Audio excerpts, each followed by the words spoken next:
Then they have a campus opposite the community center. And that's Good afternoon, everybody. Nice to see you all this afternoon. Once again, welcome to IBECC, to Fordham University. We're very happy to have you here.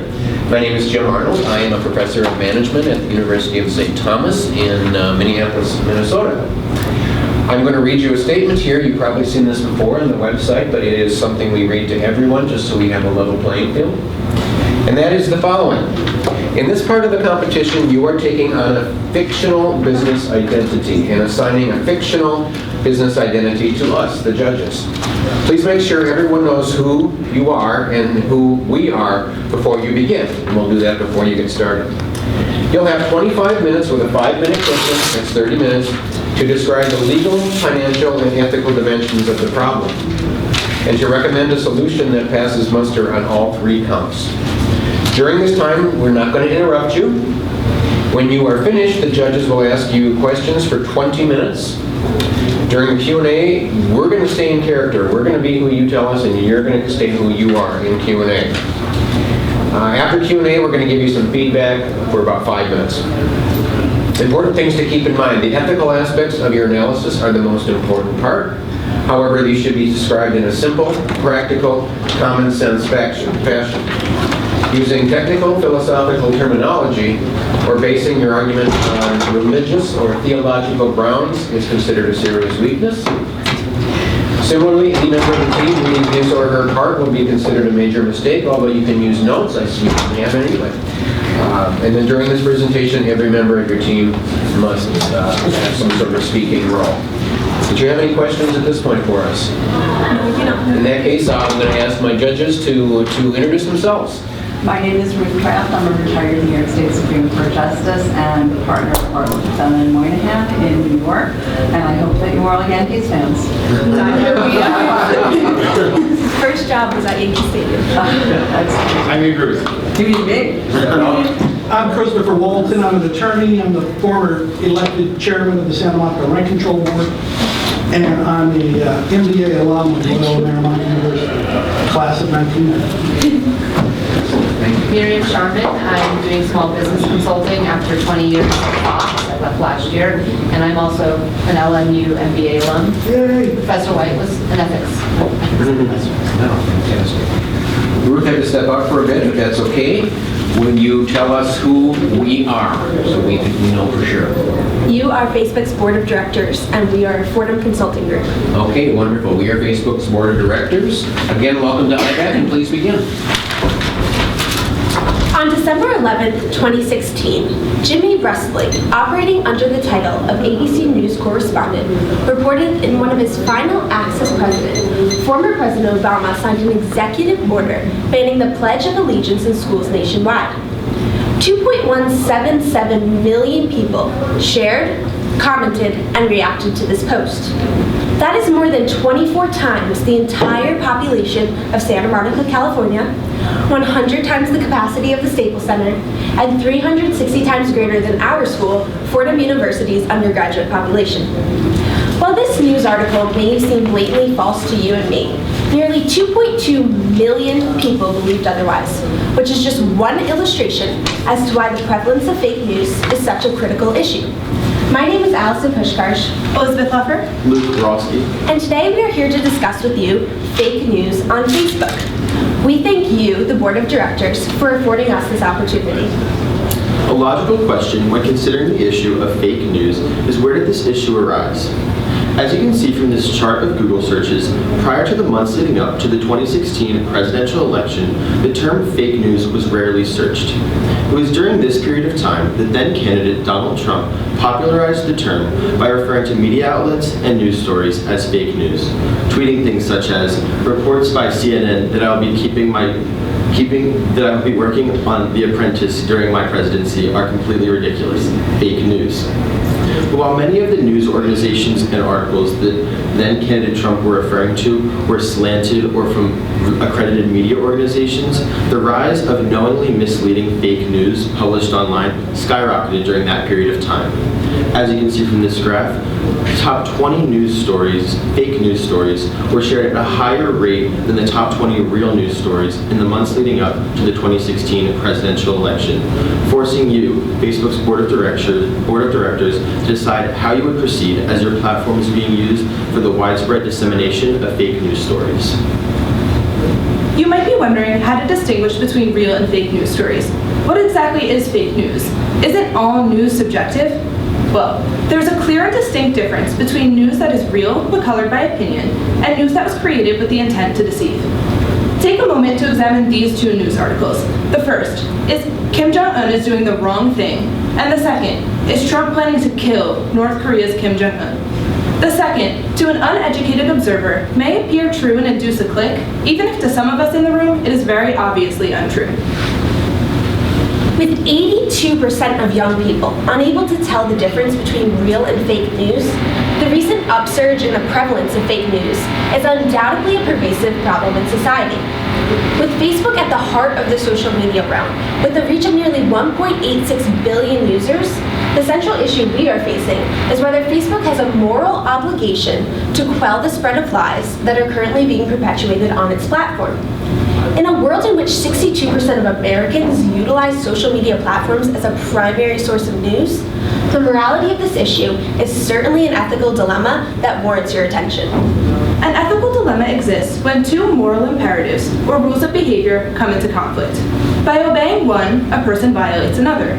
For example, two essential moral imperatives come into play when examining Facebook's role with regards to fake news. The first, don't lie, and the second, freedom of speech.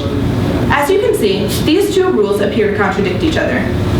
Fake news can be considered lies because the stories are blatantly untrue, but freedom of speech appears to prevent you from doing anything about it, creating an ethical dilemma. The heart of the ethical dilemma at hand lies in the fact that fake news is created with the intent to deceive. This intent to deceive is what distinguishes lies from misleading information. While all news is at least somewhat subjective, there is no questioning the fact that fake news stories are created intentionally to deceive the audience and therefore constitute a lie. Lying, we can all agree, is ethically wrong because it is harmful on a broad level. However, it is also wrong to perpetuate the spread of a lie that was initiated by someone else because this too is harmful on a broad level. Now, Facebook is a business created with the pursuit of profits in mind. However, we believe that this pursuit of profits must be moderated by Facebook's duty to preserve the importance of the truth. As a business that was created with the mission to give people the power to share and make the world more open and connected, Facebook took on this role of a facilitator of the distribution of information. And with this role comes the duty to preserve the importance of the truth. However, we also understand that Facebook is not a news source and is therefore not actually creating or producing any of the content shared on its site. However, the nature of the site makes it an easy platform for lies to be spread. We as a team believe that Facebook is just as ethically obligated as the individuals creating the lies contained within fake news articles, because just as it is wrong to lie, it is also inherently wrong to spread lies. 8 in 10 young people cannot tell the difference between real and fake news, creating a problem for Facebook's stakeholders. Facebook as a company has a moral responsibility to protect its stakeholders, so I'd like to discuss a little bit about who exactly those are. There are a lot of people with a vested interest in Facebook, but today we'd like to focus primarily on Facebook users and the community. Facebook users are subject to untruthful things when they scroll through their news feeds as they are shared. However, the beliefs that result from these untrue articles affect the community as a whole. For example, the 2016 presidential election. Mark Zuckerberg maintains that fake news stories had no impact on the election results. However, other countries are already taking a proactive role in putting an end to fake news stories before their respective elections. As you can see here, France and Germany have already voiced their concerns, making this issue not just domestic but global. The uncertainty surrounding fake news is predicted to impact Facebook's revenue next quarter, creating a problem for Facebook's employees, investors, and shareholders. As Facebook is a corporation with the goal of financial success, it is important to evaluate how the rise of fake news stories has affected the firm's bottom line.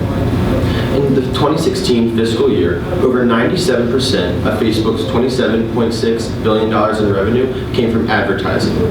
The way that Facebook's business model is intrinsically related to the issue of fake news is that as fake news stories are some of the site's most shared content, they also include some of the most viewed advertisement opportunities, as Facebook generates revenue per advertisement clicked.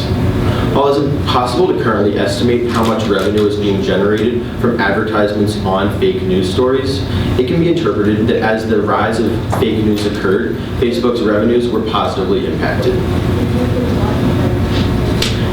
Before we discuss our solution in depth, we would first like to detail some of the preliminary measures that Facebook has taken regarding fake news. For one, there has been a new feature introduced where users who on their news feeds see an article they feel may be fake news can report that article as such. Articles that generate a significant amount of attention are then sent to third-party, unbiased, fact-checking organizations, such as ABC News and Snopes.com. This has been a key element of Facebook's initiatives so far regarding fake news, as they would like to maintain their position as a social media site, not a news agency, and thus do not want to act as an arbiter of truth. Thirdly, the articles that these organizations deem to be disputed or fake news stories are then marked with a red disputed article notification, signifying to users that the article may be fake news. Another initiative Facebook has taken regarding fake news stories is to educate users. Just last week, Facebook introduced a method on their mobile app where users could click the link in order to learn tips on how to spot fake news. Users who clicked that link were redirected and given tips such as be wary of the URL, being skeptical of headlines, and watching for unusual news formatting in order to better prepare themselves for the reality of fake news stories on their platform.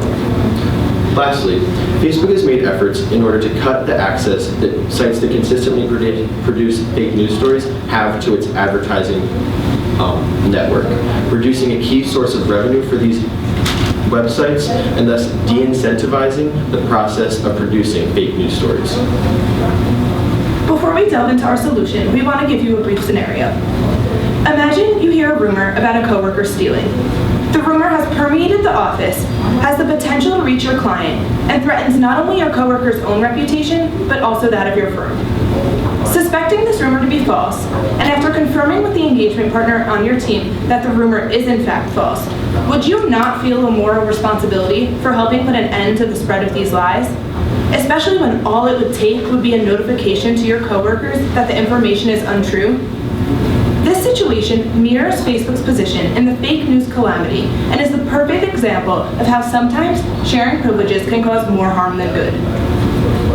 In developing our recommendation for Facebook's best course of action regarding this issue, we would like to keep the company's mission statement and stated core values in mind. With the mission of making the world more open and connected and these stated values, we would like to focus on moving fast, focusing on impact, and building social value. We do feel that the steps Facebook has taken thus far have been positive regarding fake news, although we feel they have failed to reduce the widespread presence of the fake news stories on user platforms. In order to help this issue, we are proposing that articles that reach the disputed stage of the fake news identification process have sharing privileges suspended. By doing this, articles that Facebook has acknowledged are misleading or untrue will be failed to be spread on a widespread level. Additionally, articles that reach this stage we propose be investigated further by unbiased fact-checking agencies, and if deemed to be completely untrue, be removed from the site within 24 hours in order to reduce the possibility of any one fake news story from generating too much social media attention. Next, we are proposing that the topic of fake news stories be further integrated into Facebook's quarterly shareholder reports. Currently, Facebook publishes its revenue in simply advertising and payments and other fees.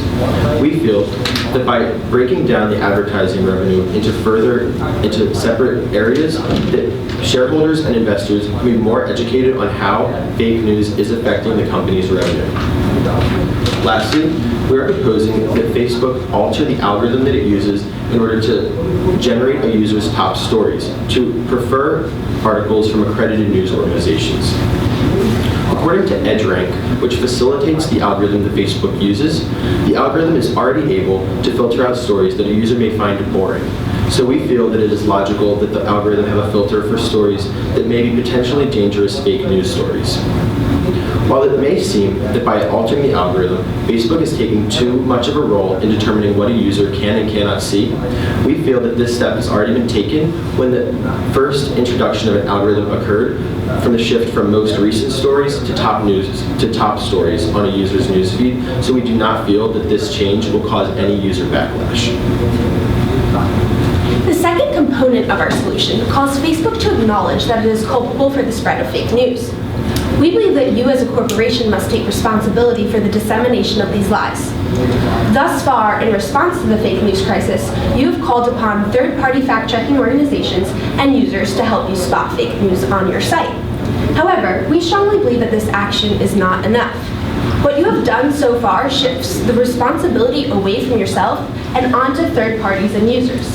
Instead, it is our recommendation that you hire a chief ethicist. So what value would a chief ethicist bring to your organization? Well, first and foremost, this person would be able to work with executives and management at your company to reason out difficult ethical decisions. Additionally, he or she would be able to work with management to develop a code of ethics specifically for your employees. And finally, a chief ethicist would be able to develop company-wide training on ethical decision-making. This could be applied across the board. While we have already discussed how we believe you should alter your algorithm to prefer accredited news organizations, we also recognize that in this day and age, a computer and an algorithm is not capable of making sound ethical decisions alone, which is why we feel that this human component is so necessary for your organization. Everyone can agree that in a true ethical dilemma situation, there is not always a clear choice, nor is there an easy answer, nor is there always a right or wrong answer. However, a chief ethicist would be able to reason with your employees and spark necessary discussions about the ethical dilemma to come to the best possible solution. The effect of our recommendation on stakeholders will be the restoration of trust in what is seen on news feeds. Users will be more likely to comment on, share, and react to posts they see with friends, family, and colleagues. This will promote the worldwide spread of factual information rather than lies and affect the global community in a positive way. Additionally, investors will feel more confident in the information they have due to the additional line items on the quarterly reports. They will know exactly how much fake news stories are affecting the company's bottom line, as well as what Facebook is doing to address the problem. The first element of our recommendation that we will discuss is how it will affect Facebook from a financial point of view. In the short term, given the fact that fake news stories are some of Facebook's most shared content, we understand that there's a possibility of a short-term advertising revenue decline due to our more stringent approach to handling fake news stories. However, we feel that our recommendation has more financial good to be seen than bad. For one, in adjusting the algorithm that Facebook uses to generate top stories, we believe that users will have a renewed sense of confidence in the articles that they see on Facebook, and therefore will be more willing to click on an article and thus see more advertisements.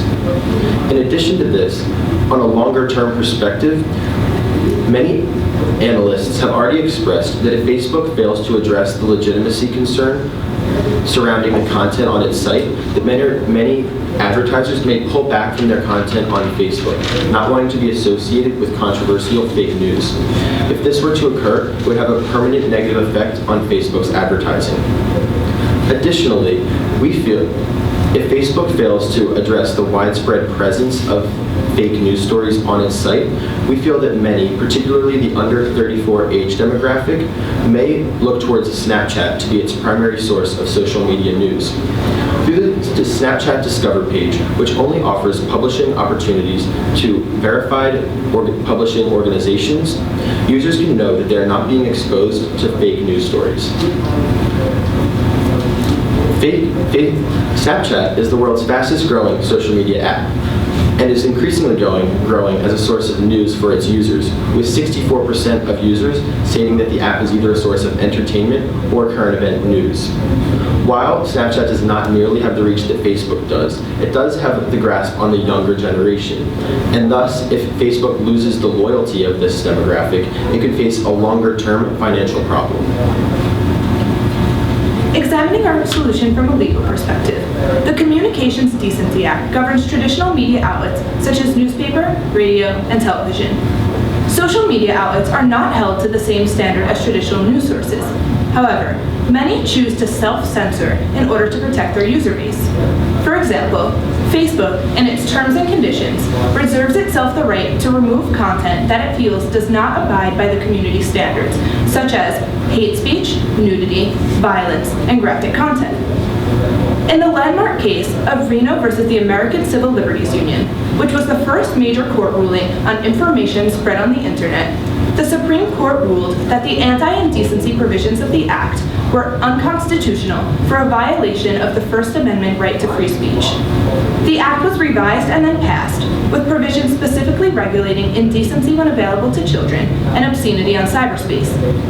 Section 230 of the Act has been interpreted to say that operators of internet services such as Facebook are not to be construed as publishers and are therefore not legally liable for information that is put on their site through third-party users. Although the First Amendment protects our right to free speech, and under the Communications Decency Act, the internet service providers are not legally responsible for information put on their site through third-party users, many sites still choose to self-censor in order to protect the community as a whole. Therefore, our solution for Facebook is completely legal, and especially if it is included in Facebook's terms and conditions, which all users must accept. Simultaneously, this will prevent your company from any future lawsuits. We believe that if Facebook wants to continue to protect the community it reaches, it needs to be as willing to remove fake news stories as it is to remove other inappropriate content. In order to evaluate our solution from an ethical perspective, we'll focus predominantly on utilitarianism. Utilitarianism is a classic ethical theory in which the consequences of an action are evaluated to determine whether that action is deemed right or wrong. In the case of Facebook, limiting users' ability to spread fake news is justified in the fact that doing so will result in a greater benefit to a greater number of people.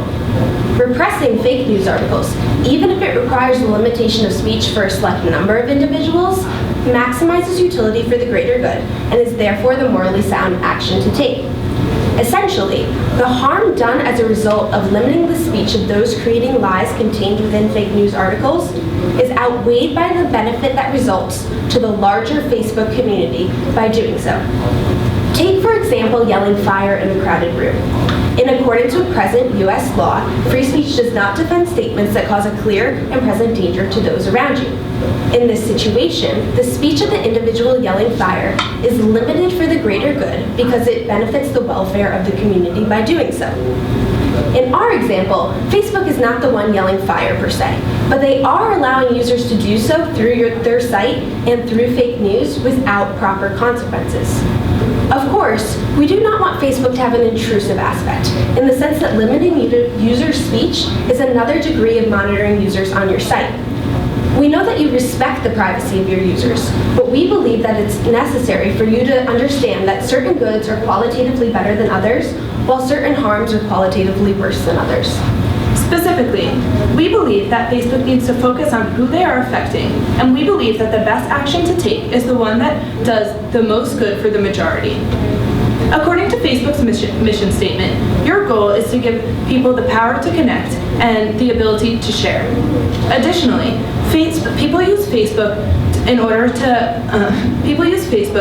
to find out what's going on in the world, according to your own mission statement. So whether or not you intend to be a source of news, you still are. Therefore, it is essential that you remember this in making a final decision in order to benefit the majority. Alternatively, you could evaluate this issue using just two ideas. The first is to do no harm, and the second is to treat others appropriately. By doing no harm, Facebook is held responsible for not doing anything that increases the risk of harm and for repairing any damage that you've already caused. With regards to fake news, this would mean that you are responsible for addressing the global issue that fake news stories have instigated, as they have already harmed communities around the world. Facebook also needs to treat others fairly by respecting the principles of fairness, dignity, truthfulness, and justice. Facebook has a platform of nearly 2 billion users, making it one of the preeminent companies in the world today. We believe that the widespread presence of fake news stories on your platform needs to be addressed sooner rather than later. In compliance with the company's stated values, we believe moving fast to eliminate the content from the site, focusing on the negative impact that the content currently has, and building social value by removing the content as swiftly as possible is the ethical course of action and will lead to long-term financial prosperity and legal safety. We would like to once again thank you for inviting us to discuss this issue today and are looking forward to answering any questions you may have. Okay, all right, thank you very much. Let's move on to our judge's challenge, which is about 20 minutes, and it looks like we have a question already ready to go. Show me the money. How much is it going to cost our shareholders to do the right thing? So we estimate, currently there's no ability to estimate how much revenue is being generated from fake advertisements, from fake news stories, as on the statements released by Facebook's financial sector is only advertising is only separated into advertising and payment and other fees. So it's hard to distinguish how much would be lost. But currently Facebook is growing last year at approximately 20% revenue growth, which is pretty in line with what it had been in the past few years. So we don't estimate that fake news had a significant contributed to a significant increase in the company's revenue.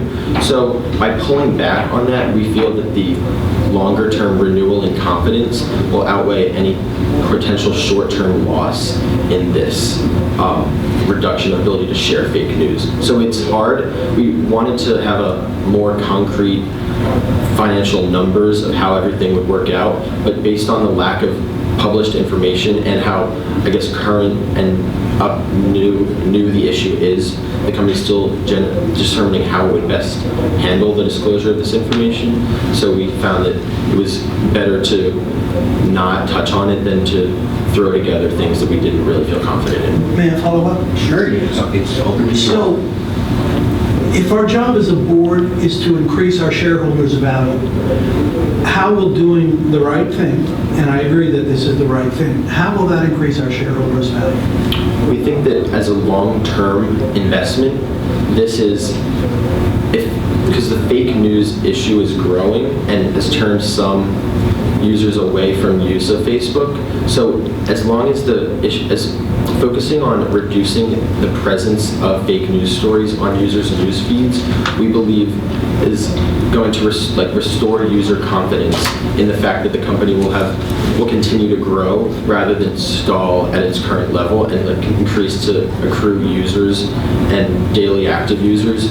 So we think that just by eliminating the issue that users are facing with their day-to-day user experience, that having a long-term outlook as a company is a positive impact, I think would be justified to shareholders. Further, we also believe that the brand itself is a huge part of Facebook. People go to Facebook as a reliable source of information and contact with friends, and damage to a brand reputation can do horrible things to a corporation, which is why we believe that if we address this issue now and you take our recommendation, we'll also have that value in the brand and that corporate social responsibility that we believe beyond just our bottom line, that we must have a value to this corporation.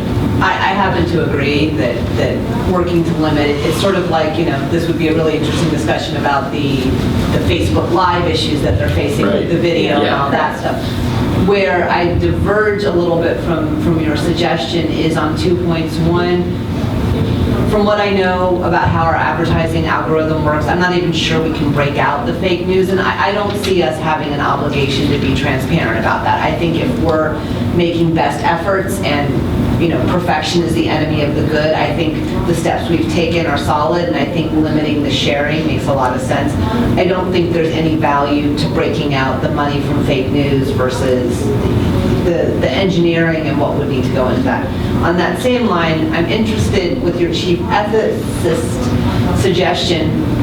A couple thoughts come to mind. One of the things that I know that we do at Facebook is we have algorithms and engineering solutions that flag pornographic issues, which is why occasionally people get up in arms because the breastfeeding picture comes down.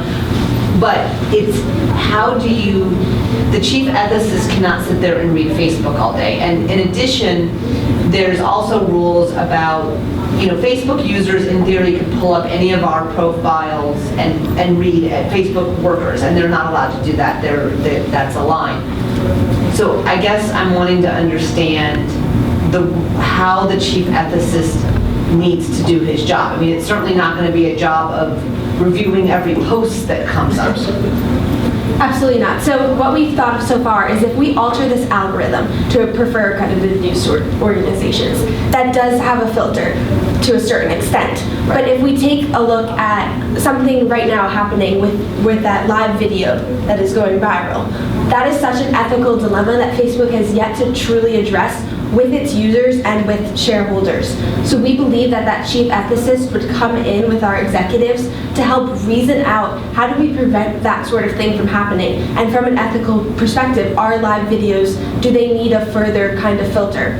With fake news, we believe that organizations like IBECC.com are accredited news organizations. But if we saw, as President Trump would say they were fake. Our fake president? Our fake president would say it.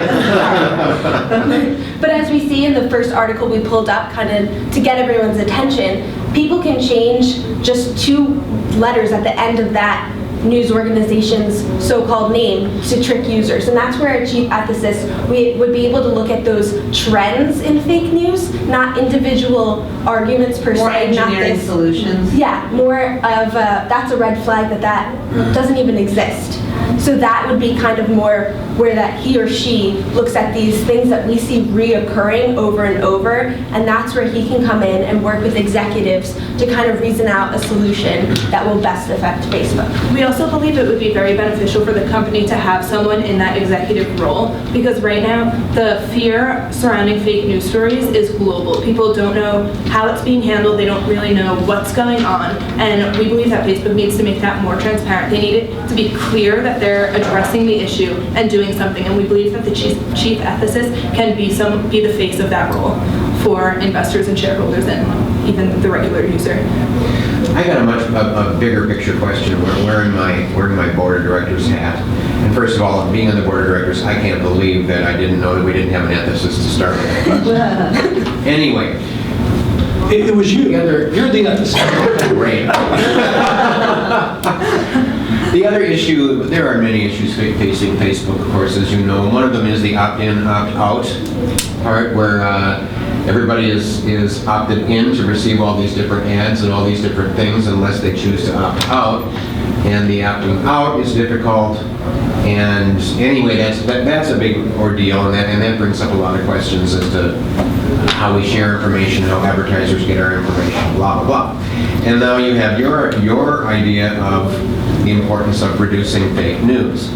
I'm sitting on the board of Facebook right now, and I'm saying, how much can we do for society?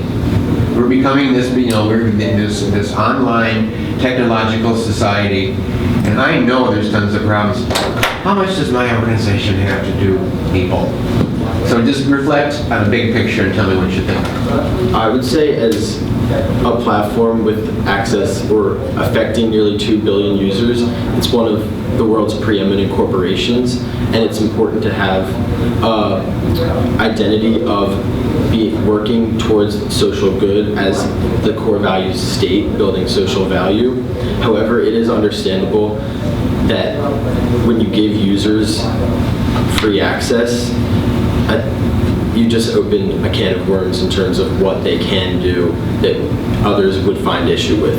So while that is true, I think we believe that the widespread presence of this issue affects so many and on baseless grounds can affect public opinion or reputations of those in the public eye, that it's one that should be addressed, although it will require some more work than a typical issue would.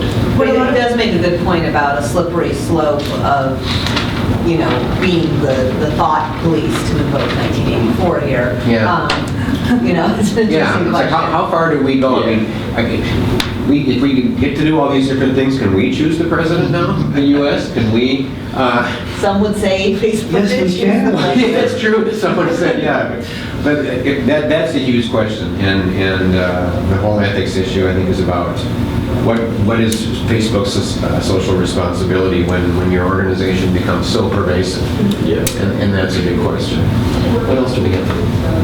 Chris? No, a good presentation. I hate fake news. Make it go away from Facebook. I love Facebook. I love our company. Make the fake news go away.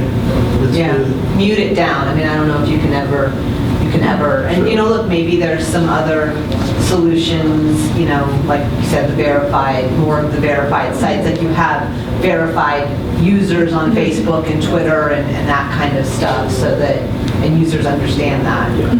So.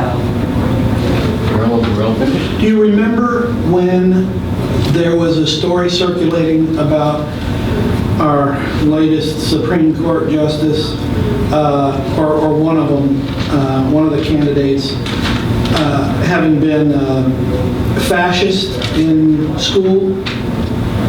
Nobody remembers this. It was a fake news story because some comment in his yearbook photo that someone had made a humorous comment about it. It was circulating for a few days, and none of the credible news agencies picked it up, but it was on Facebook for a while. Yeah. And I remember my soon-to-be ex-wife and I were thinking about it, and we kept looking it up, going, wow, this couldn't possibly be true, and it wasn't. Well, and it goes beyond fake news, and it goes to buyer beware in terms of people gravitate toward the information that confirms how they view things. Yeah. Of course, confirmation bias. Confirmation bias. Has a huge role in it. And we live in a very complicated world Yeah. in that respect, where news in general has become, the night of the election, we were flipping between CNN and Fox News, and they were reporting the same information, Right. but they were reporting it differently. And you Yeah. guys probably don't know a world when it was. Just a clarification question. 8 out of 10 people cannot tell the difference between fake and real news. That was is that bound by age cohort? I didn't quite get that It was right. in Stanford did a study based on surrounding the fake news issue, and the information might be in there. I'm not sure exactly the age. I think it was targeted towards millennials, but Okay. I can double check. I thought I heard you say it's the younger people that can't. So, Yeah, Yeah, that's okay. that was in the Stanford So study. us old boats still can tell the difference. Yeah. Is that right? Key not. They We got some also good things going. they also can't name the 4 Beatles. Kidding you? Oh, for the instant Oh, win. God. For the instant win. Kidding you? John Can Lennon. you name the Star Wars movies? I don't know. I couldn't name one. Okay, let's move to next phase. Thank you very much. That was a lot of good answers. Next phase, you are no longer students. You are no longer consultants. You are students from Boredom, and we are regular people here. And we're just going to give you a little feedback on your analysis, how we felt about the whole thing, how we felt about the presentation. Anything goes. Great. I thought you guys did a really excellent job, and I've seen a couple other presentations today, and the way you laid it out, it was all very clear, it was all very engaging. It wasn't really heavy on the text or any of that stuff. And I thought you made it clear what the ethical dilemma was facing Facebook, and while I didn't agree with one of your suggestions, I did agree, and you did a good job defending it. My only tiny criticisms are there's something off with your PowerPoint. Yeah, I know. I was like, which actually I think when we put it on the USB and on this computer, I didn't realize. Because we were that it was- using a Mac, it's a Yeah, classic issue. Yeah, you probably, Yeah. did you do it in Keynote and stuff? Yeah, I don't know. No, not PowerPoint, but I apologize for that. I promised we practiced this But it was, morning. Must have- again, it's must have more, been if shock you to you get to when you round saw it. two, Yeah, I wanted to Oh, do yeah, that. when I saw that 82% all messed up, I was like. Yeah, no, the cross. But you guys didn't let it throw you, Exactly. which is a compliment. And then the only other little thing, and you did a really good job, but at times it was a little stiff around, hey, we're Facebook. Like, you don't need to be like Mark Zuckerberg. Your CEO, Mark, like he needs to, and Yeah. that's hard Right. to get into that sort of role play. And it's very, but you guys were poised, you distributed the talking very well, and you knew your stuff. And I thought you did a really excellent job. Thank you. Chris? I don't really have a lot of criticism. I like the presentation, and I agree with your findings. Maybe a little more movement on behalf of yourselves, but A number one, finest kind. Two thumbs up. Thank you. I will make it 3 thumbs up. I think very nice job. It's very hard for me. I'm judging undergrad, upgrad all day, and right now I just had to remind myself that I'm judging undergrad because this is graduate school quality. Yeah. Thank you so much. Both in terms of your analysis and definitely in terms of your presentation. I actually teach presentation skills. I've done it for 20 years. And so I have I shouldn't say a bias because I try to ignore it as much as possible, but I would say that you did just a really good job from all standpoints. Your PowerPoints were great. You spoke with a level of confidence. You didn't speak too fast. So I'd say 3 thumbs. Who was it? Ebert and Siskel and Ebert. Siskel and Ebert, you know, there. Another chance for a quick fast one. If they don't know who the four Beatles are. I don't know. I can't think of them to win. They No, don't. I'm so confused. I feel like I'm on American. I know. No, they're 2 movie critics, and they would say, each say They thumbs up, would be a invented- 2 thumbs up movie. Popular movie criticism. Yeah. Okay. They Yeah. didn't invent movie criticism, they invented popular culture movie criticism. They were competing, remember what newspapers are before? right. We had real news. I could do that. That's Yeah. what I put in our group. They were competing Chicago newspapers, and then they ended up being on a TV show Sneak preview. before Rotten Tomatoes. Right. Yeah, I'm familiar with kind of Rotten Tomatoes back in That one helps me the days. decide what I'm watching on Netflix. Yeah. Yeah. Thank you very much. It's been a pleasure working with you. Thank you. so much. Great job, judges. Great job. Oh, yeah. Great job. Great work.